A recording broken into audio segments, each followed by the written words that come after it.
Hello there. Welcome everybody to another edition of our show. I'm Boyan Stanislavski, coming to you from Warsaw, Poland, and with me is Dr. Maria Cernat. She's coming to you from Bucharest, Romania. Let's talk about news from Eastern Europe. And today I want to begin with a very kind of divisive thing, which is getting increasingly irritating for me. It's the rainbow topic, the topic of LGBT people. As a person who's been advocating for all kinds of LGBT rights and inclusion, I find it really actually offensive to me what's happening right now. And what is happening is that what we see is increasingly kind of framing the whole topic not according to some universal standards that, for example, that used to be the topic, right? Like gay marriage, like gay people should also be allowed to marry, gay people should also be allowed to set up families, because family, Mhm. marriage are universal values. I mean, across all cultures, everybody knows what does it mean to be married, or what does it mean to have a family, although they might have different perceptions, like Mhm. in terms of some very very specific arrangements what it means. But anyway, we, as progressives, we believe in social and economic and historical and social, social, I already said, progress. So we want to see the notions like family expanding and developing and progressing, right? We want to see other people who were until now not able to set up families, so that they can do that. And this used to be basically this is an example of a point around which our advocacy, our activism in this particular field used to be spinned around. And that was something that you could argue with other people. For example, if someone told you that I don't agree because this is going to destroy the family, then I would say, no, this is actually going to allow the notion of family to expand and more families to be formed. And there would be some kind of discussion, there would be arguments, there would be debate. And there would be a basis for it, because, you know, we'd actually the initial standpoint would be rooted in the material social reality, whereas now it's not like that. Now it's increasingly propaganda themes, which are not rooted in reality, but which are rooted in the minds of some activist groups, which are liked or disliked, but for the most part liked by Western decision making centers.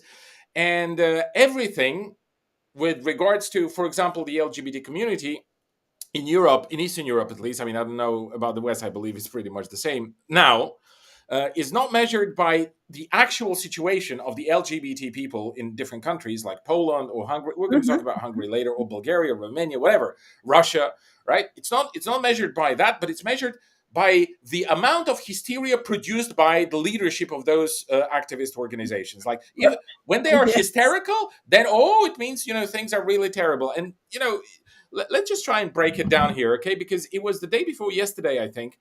And just for the record, it's the May 12th, 9:30 a.m. Central European Time. So let me show you this. That's an outlet called Notes from Poland, which is another outlet reproducing American Democratic Party's views and kind of enforcing them on the Polish Mhm. public opinion, or trying to influence the international readership uh, with some kind of uh, with some kind of interpretations, trying to develop this well, maybe not develop, but strengthen this narrative that in Poland, there is this great clash between Western pro-democratic, pro-liberal forces and some weird people like Kaczynski who reject modernity and progress and all the rest of it. So we have this outlet called News from Poland. I'm really not a great fan. I think this particular article that I'm showing here is a piece of real bad journalism. So it's called "Poland Remains EU's Worst Country for LGBT People, Finds Rainbow Ranking." Okay, rainbow. Let's see what this rainbow ranking is all about. So the organization is called ILGA Europe, and it says, here's a quote from the actual article: "Poland remains the worst country in the European Union for LGBT people." Eh, that begs the question: what does it actually mean? And why? how do you actually come to the conclusion that it's the worst? Because I understand there can be a group of country where things are difficult for the LGBT people, but how do you actually come to the conclusion that Poland is worst? Worse than Russia, for example, now even, right? Which Russia used to be the kind of uh, for Western journalists in particular, it used to be the place where people in the LGBT people in Russia are horribly repressed and so on and so forth. This position, the worst country in the European Union for LGBT people, Poland has held since 2020, according to the annual Rainbow Europe Index released by ILGA Europe, a Brussels-based NGO. Poland's score in the ranking, which takes account of, and now mind the indicators, okay, because this is very important. Takes account of the legal, political, and social environment for LGBT people. I wonder how you measure this. Rose slightly from 13 to 15% last year. Like, how do you measure in terms of percentage the social environment? I wonder. That resulted in overtaking non-EU states like Monaco, San Marino, rise from the 44th to 42nd out of 49 countries in Europe. The top places, and then it tells you that Malta, Belgium, and whatever, Denmark are really fantastic for LGBT people. ILGA Europe notes that Poland continues to lack a number of legal rights and protections. Well, yeah, that's true. It continues to lack a number of legal rights and protections, but it's not like things have deteriorated, because it has always been lacking them. So, like, I don't quite understand how suddenly things are so bad that Poland is, the worst place for LGBT people. Let's be clear. I mean, I'm sure it's not a paradise for LGBT people, and I'm sure LGBT people would have a happier life in a country where they could marry and adopt children and so on and so forth. But worse. Okay, worst. It also noted that hate speech by central government remained a serious issue. Now, uh, what are we actually talking about? We've had like some incidents 2 years ago, which we reported, by the way, on this show, where the LGBT community was indeed scapegoated badly by the government and abused, in this information war that the government launched against its political opponents, including those, LGBT advocacy groups. And then, what do we have here? In November, Kaczynski described the idea of people declaring their own gender at 12 years old, or 12-year-old girls declaring themselves to be lesbian, to be madness that must be opposed. Well, I where is the hate speech element here? Because I understand this is supposed to be the strongest example of like hate speech. 12-year-old girls, boys, whatever, declaring what their sexual orientation is before they're them reaching the kind of level of sexual development where they can actually become self-aware of their own sexuality is madness. And it's difficult for me to kind of figure out where exactly is the hate speech here. And they bring it up as an example. Then Czarnek, the Minister of Education, claimed that children are being brainwashed by sex educators. Well, when you come to hear what so-called sex educators in Poland have to say about gender affirmation and stuff like that, you come to think that many people would agree with this kind of statement. And again, I don't see any hate speech. I mean, hate speech is a very concrete and specific kind of speech, which is defined, by the way, legally in many countries, including in certain hate speech is banned against certain instances of hate speech are banned in the Polish law. So, and then there's like in October, Czarnek criticized irresponsible principals who allowed like annual events support of LGBT people. I think that's stupid. But anyway, there is no evidence here, and there is no evidence in this report that it's actually the case. That it's actually the case that Poland Mhm. is such a bad place for LGBT people. Again, I mean, it's not a paradise for sure. I said, in the beginning of the program, what points should be introduced and should be made in the political sphere, what points should be discussed, should be kind of debated, and then eventually, when there is enough social support for that, they should be enacted in the legal system. Absolutely, yes. But to claim that Poland is like this horrible place, I mean, what are you actually talking about?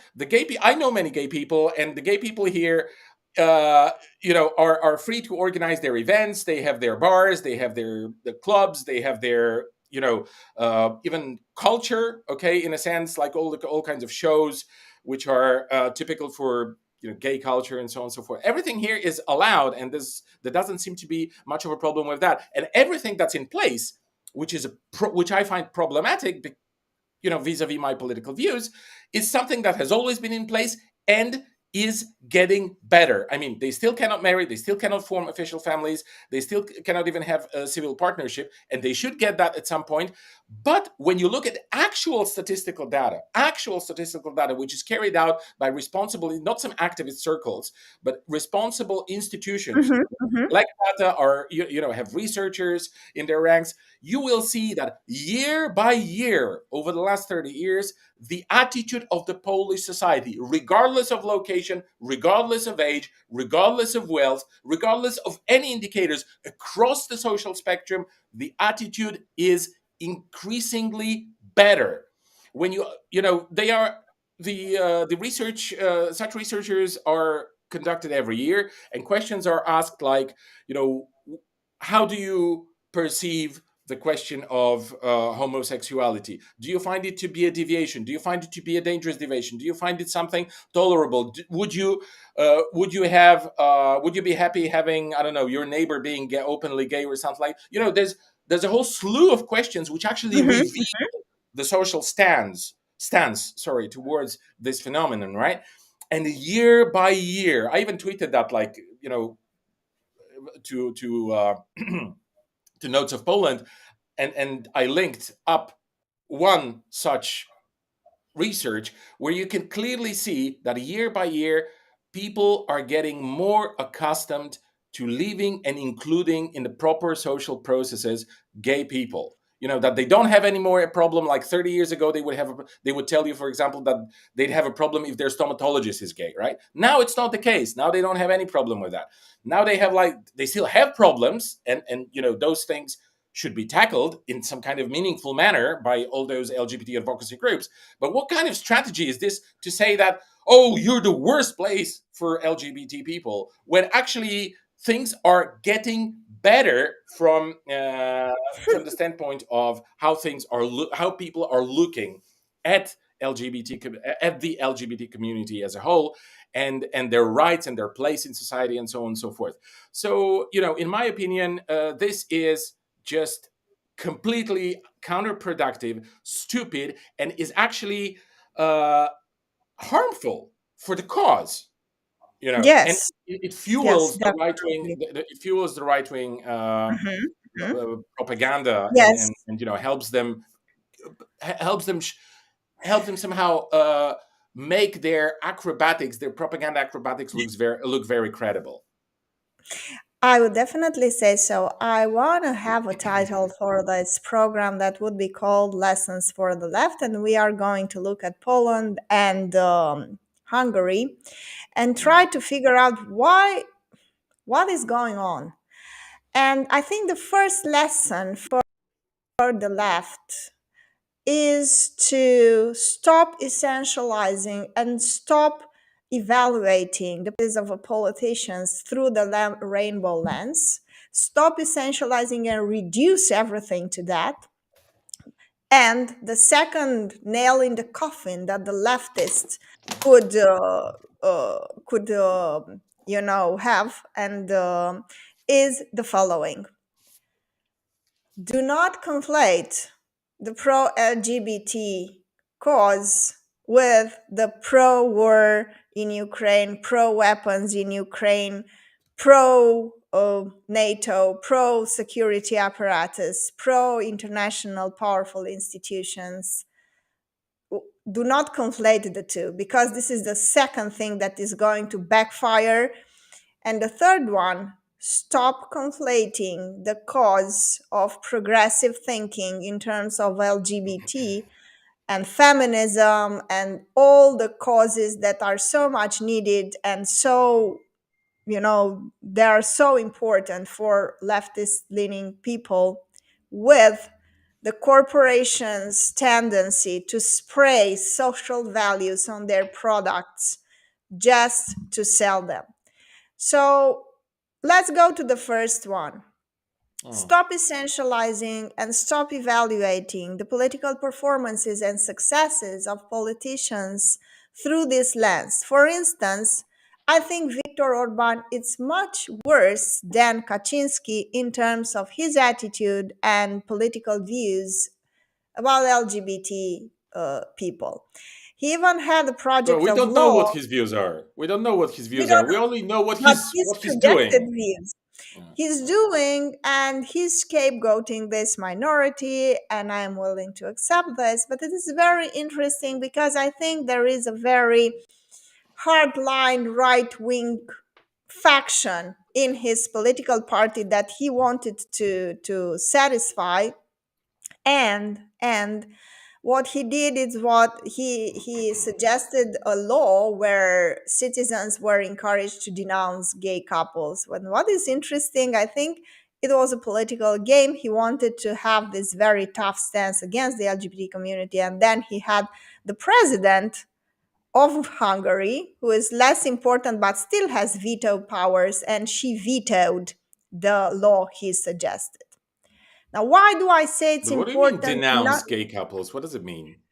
well, to denounce, for instance, if a couple of lesbians have a child, the law would Ah, to encourage report or that, like if they, to okay, report okay. that. But And I okay, think so that's that very would be forbidden problematic. by law. That would be forbidden by law for lesbians to have a child or whatever, gay Yes, couple yes, or and something. they would encourage citizens and ordinary citizens to denounce such couples to the authorities. And now I find this quite not problematic, I Yeah, find this quite violent that's and weird, dangerous. really. And it was vetoed by the president of Hungary. And then, why do I say it's important not to judge the performance successes of a politician through this lens? Because news was published a month ago and it was reported that if elections were to be held today in Hungary, I mean, 1 month ago, I mean, if elections were to be held, then Viktor Orban would win in a landslide. He would get 10% more of the votes in the parliament, 10% more of the seats in the parliament, and the opposition, the left-leaning centrist liberal opposition, would get 10% less. And that should tell you something, because keeping insisting, oh, Orban is bad, Orban is homophobe, Orban is crazy, Orban is whatever, leads it doesn't offer a pragmatic rational perspective analyzing success. It simply And doesn't, developing some kind because of strategy against then, it. yes, and let me explain this idea that he is a homophobe, he's an awful person, he's a rigid authoritarian crazy whatever. So you have this moral perspective and And this he can type of, still win elections. and he can still win elections. Then the conclusion, what is? That the Hungarian people are like that, right? Stupid. Because Yeah, they support him. stupid, This is backward. the Yeah, logical conclusion. homophobic. Yeah, yeah. So, Yeah, in but order to extract yourself from this very elitist position, where you judge millions of Hungarians and being brainwashed by the cynical politician that is scapegoating sexual minorities and is brainwashing them into believing that the real danger for Hungary is this. And in order to extract yourself from this type of very narrow perspective, you have to look at the broader picture, and you have to look at what is he doing that is winning him elections, because exactly. that cannot be the only source of his I mean, success. come on, of course. And we Do you find, do you see, sorry, but I just want to ask this question because this is so, like, do you really believe that there are those large groups of people who are thinking, how am I going to cast my vote in the upcoming elections? I'm looking for a homophobic politician who's going to wipe off the LGBT community off, the face of and this Hungary. is the Like, only I'm thing really that looking for matters. someone.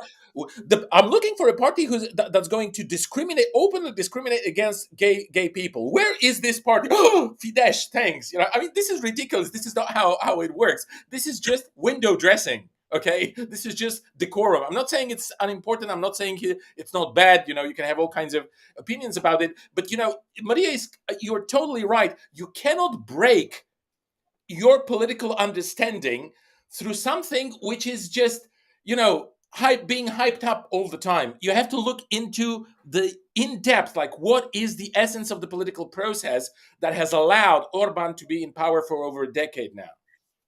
And I think it's also very important to see that there were protests by intellectuals in the Hungarian Science Academy.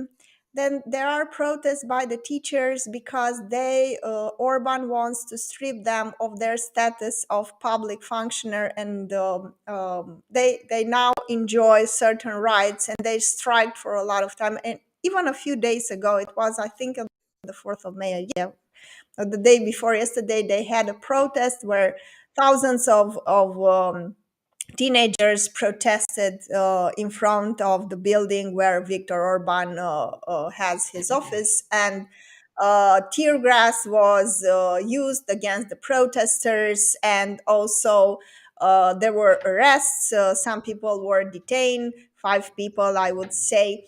So there is discontent. There is there are Yeah, problems, there are strikes, and still this guy came to power through an electoral process that allowed him to win elections.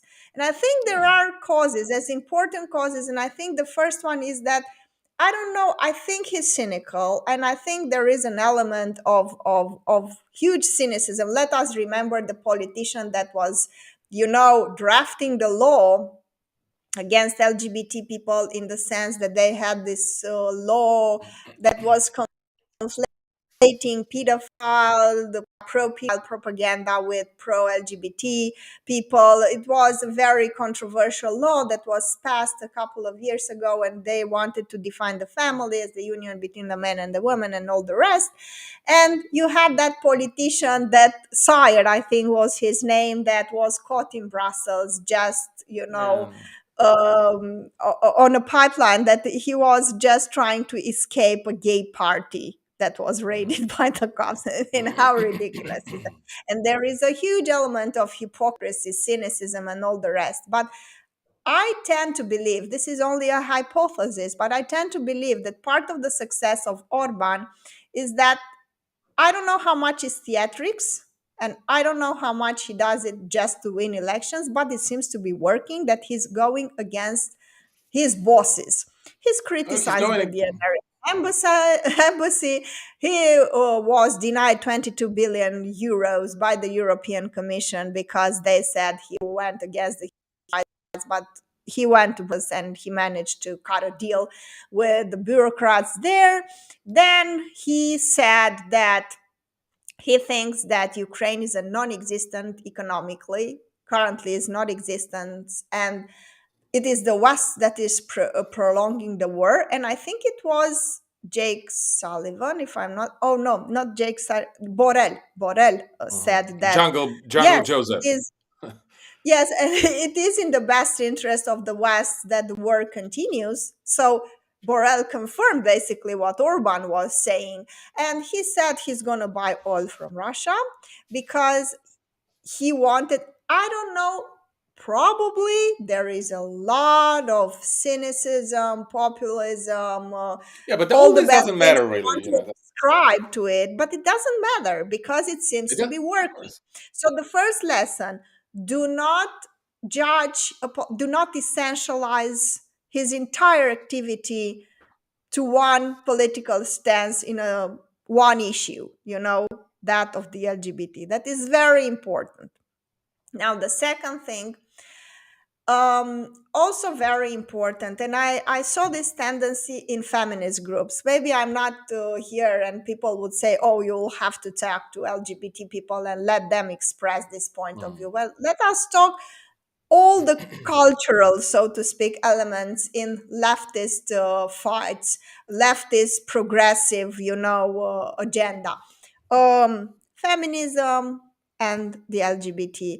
Let us not conflate the two with a pro Western agenda, because this is a nail in our coffin as leftists. We have to be serious enough to be pro peace, anti war, to advance our political agenda without putting such causes as some sort of substance that can be sprayed on the political and on the to give basically legitimacy for institutions that are in and out of themselves very very um, reactionary, I would say. How could you Well, yeah, conflate the pro-war agenda and to have feminist no, you can. organizations, supporting such a blatant authoritarian, disgusting institution, security institution that is advocating for war and is pouring weapons into a country?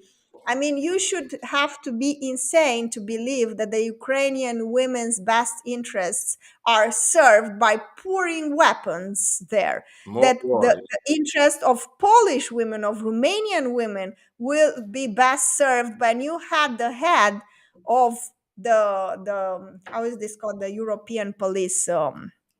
Europol, right?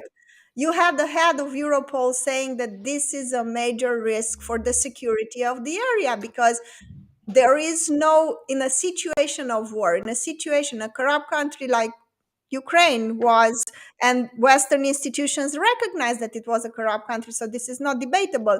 So are you expecting suddenly that all Ukrainians are angels and they are going to take the weapons and no weapon is going to fly away into Yeah, the well, that's hands of the mafia and all the rest? How can you believe that such a measure is in the best interest of Ukrainian women and of women in the region in general? So to conflate the interest of the LGBT people with the interests of the Western powerful elites and, and NATO and other security institutions is just madness. And this is a nail in the coffin, and it will backfire. And it will backfire in the sense that people will use this, because I saw this on Russian telegram channels, and I saw this on channels where I go to see, and to see vile misogynism, at its best. And they conflate, I don't know how much is cynicism or how much is sincere, but they conflate pro LGBT and feminism with a pro-Western agenda. And by they, I mean the general public, in countries like Hungary, in countries like Russia. I saw this mm. on Telegram channels, how they basically conflate the two: the LGBT movement, the feminist movement, and the pro-Western agenda. And this is going to backfire, because the moment the US is not going to be able to exert its power through military means, they are going to drag us, feminists and LGBT, with them into a hole. Oh, You it know what already I mean? happened, I'm afraid, but we can talk about it in the next segment. Yeah. And Let's just yes, wrap and it the up last here, thing if that you I allow. wanna Yeah. no, okay, Okay. we'll wrap it, but I wanna say also about the corporations, because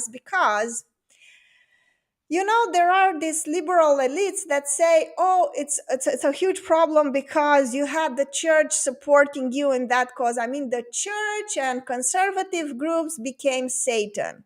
But I say there is another Satan that has to be taken into account here, especially for feminist and LGBT groups, and that is the corporations that are using these causes exactly like the Western governments and elites are using those to portray themselves as progressives, and that are Yeah. the Which, corporations. by the way, It's but known, it's widely known. It even has a name, Boyan. It's called femvertising. I mean, oh, advertising I that is using feminist values okay. to portray the company and the products as progressive. So they are using feminism.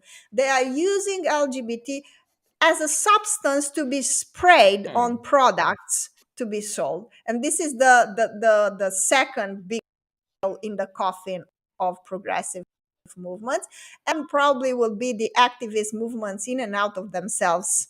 But that will be Okay. for Yeah. All right. another, Let's the just way wrap it they up are here and let's continue financed, our the way they discussion. function. Yeah. Let's continue our discussion in the next segment. All right. So Okay. just for the